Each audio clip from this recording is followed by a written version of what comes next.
You thought you got away, didn't you? Yeah. I told y'all, listen, Biden literally signed a bill into law. I'm going to read that shortly, Jamal Fowler. Biden literally signed a bill into law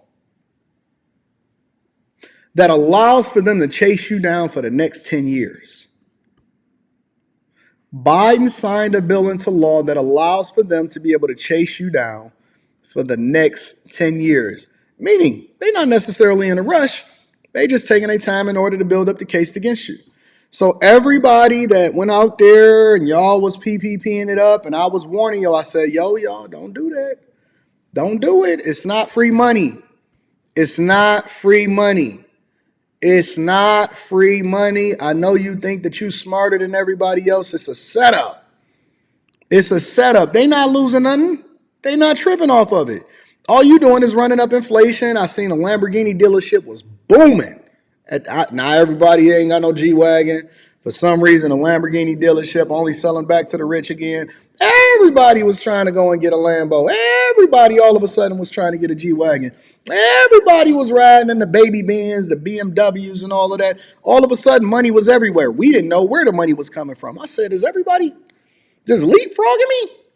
I'm working my butt off every single day, and I'm doing really, really well in life, and all of these people just seem to just be booming. I don't know if everybody in Atlanta and Miami and Florida, Broward County, over in LA, Texas was booming. Houston was starting to come on back up. I said, where is everybody getting all of this money from? Even the cops. I seen police officers pulling up in that new Charger Hellcat. I said, they paying them that type of money? I mean, I knew the nurses was booming, but I didn't know that police officers and sheriffs was getting to the bag too. I said, well, let me find out what's going on out in these streets. We are now hearing from Broward Sheriff Gregory Toney after 17 deputies have been arrested and charged with fraud. Local 10's Roy Ramos is live with this developing story. Roy. Nicole, and we have learned that nearly 100 BSO employees did apply for the PPP loans. And of the 100, 17 of them are now facing federal charges. Well, as you mentioned, let's put that in perspective. Over 100 Broward County employees or sheriffs. Wait, this is just over in the sheriff's department over there in Broward County. Shout out to Fort Lauderdale. Over 100 applied. 17 of them just got arrested. 17 of them just got arrested. See, everybody was quiet. Everybody thought everything had went away. Oh, man, they ain't coming after me. I ain't tripping about it. I ain't tripping. I'm good. Take me to jail. Throw away the key. 17 sheriffs are now being arrested and charged. Let's continue. mentioned today, we did get a chance to speak with Broward Sheriff Gregory Toney about these allegations, and he says if his employees were involved in this type of criminal activity, they do not deserve to be working in the law enforcement profession. Did you believe you were receiving these loans legitimately? 17 members of the Broward Sheriff's Office, which include Mostly black people? Say it ain't so. Wait. Mostly black people? No, family. No, we ain't having it. BSO deputies and detention deputies released from the federal courthouse in Fort Lauderdale after being indicted on charges that include wire fraud. Look at them. Was it worth it? Was it worth it?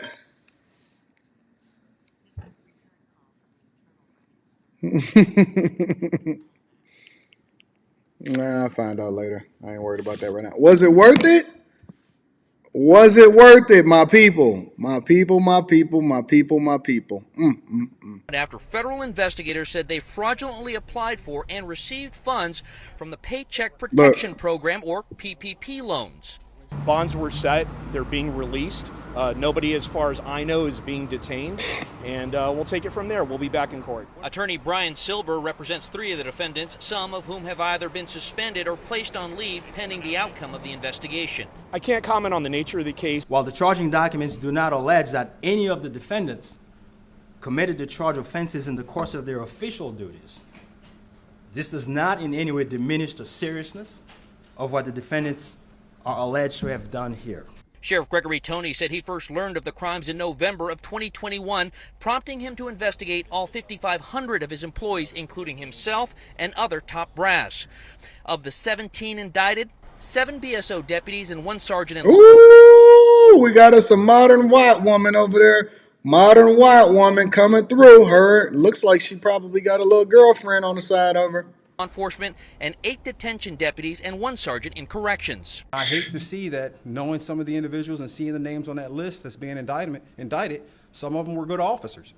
But you're only as good as the last act and conduct that you execute. We learned the defendants involved received tens of thousands of dollars. Why are all of these people so big? Who they chasing? Do they got administrative duties? Or are they sitting at the desk? Or are they actually real sheriffs and out here patrolling? And why almost all of them? 99% of them is black people and black women and black men. And while the investigation has proved that some of whom were investigated did have legitimate businesses, at the very least, the 17 now facing federal charges allegedly did not. If you're going to be participating. Larry, let me go straight to the press conference. We don't want to hear that nonsense. We don't want to hear it. Let's talk to this man with the foreign accent. Let's see what he has to say.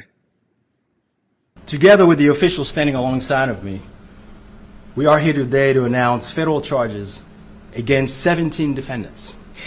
Each defendant is charged separately, yielding a total of 17 separate cases or prosecutions.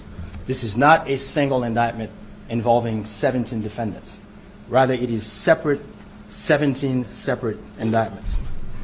As announced in open court earlier today, during the times of the offenses charged, all 17 defendants were employed as sworn officers with the Broward Sheriff's Office. The charges in all these cases spring from schemes to defraud COVID financial relief programs. Over the next few minutes, I'll be sharing some brief remarks. Thereafter, I'll be followed by Assistant Special Agent in Charge Rosen and Sheriff Toney, who I am very grateful to for agreeing to host us here when I asked him. I truly appreciate that. Yes, sir. Once Look at these strong black men working together. Working together in order to make sure that they clean up our streets of these bad officers. All have completed our remarks. We'll take a few questions. Now, as I believe most of us are familiar with, over 3.5 years ago, the United States Congress enacted what is commonly known as the CARES Act, as a means of providing relief to millions of people suffering significant economic impact from the COVID pandemic. One important program was the Paycheck Protection Program, which is also known by the acronym PPP. The PPP authorized forgivable loans to small businesses for expenses including job retention.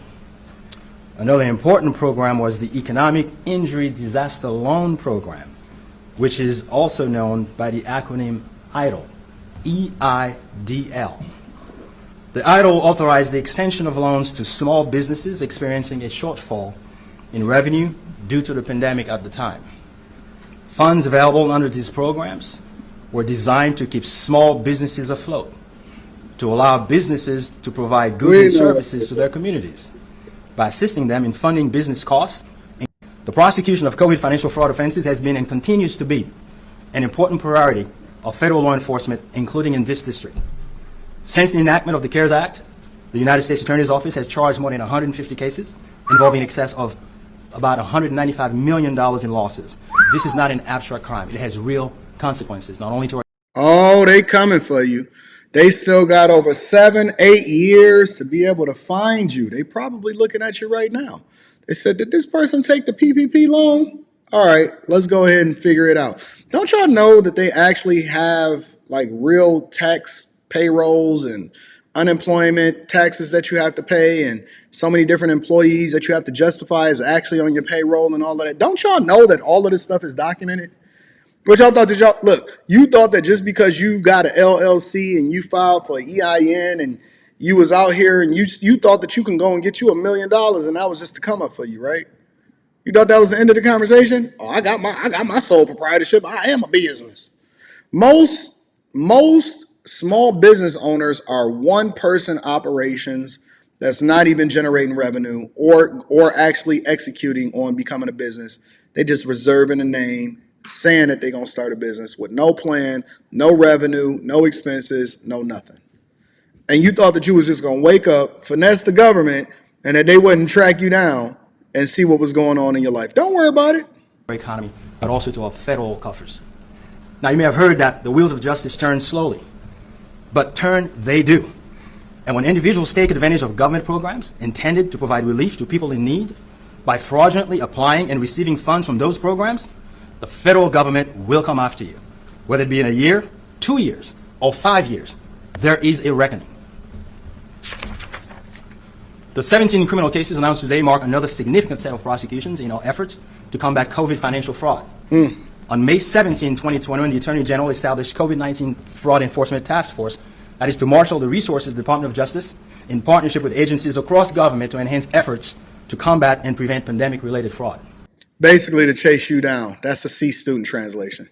Now, later on in 2022, the Attorney General selected this district, the Southern District of Florida, to head a national COVID-19 fraud strike force team to enhance existing efforts to fight and prevent COVID-19 related financial fraud. This is a priority for the Department of Justice. And so, long story short, we don't need to see the whole thing. Long story short, they coming to get whoever it is that did it. And if you thought that you got away with it, they still got a little less than a decade to make sure that Biden, the one that you voted in, he said, we got you. They was investigating them for a long time, way before they started. They've been investigating over 100 people that took the loan. So even if you took it justifiably, like if you was in the right, you still gonna be audited to figure out whether or not you did the right thing. You still gonna be audited in order to figure out. Look. Slow money is always the best money. No matter what happens, no matter what they tell you, if it's too good to be true, if it seems like it's just quick money or whatever, I ain't got to work for it, I ain't got to grind, it's the next best thing right next to the lottery. If it's a possibility for it to send you to jail, walk away. I don't care who it is. I don't care if it's your uncle, your father, the people that's standing next to you. They don't love you if they trying to convince you in order to go ahead and take that PPP loan. That's a fact, though. Stay out of that junk. Shout out to all of the sheriffs. Now we going to need new sheriffs. I knew there was a reason why they was opening up our borders. We got to get some new sheriffs. You know what I'm saying?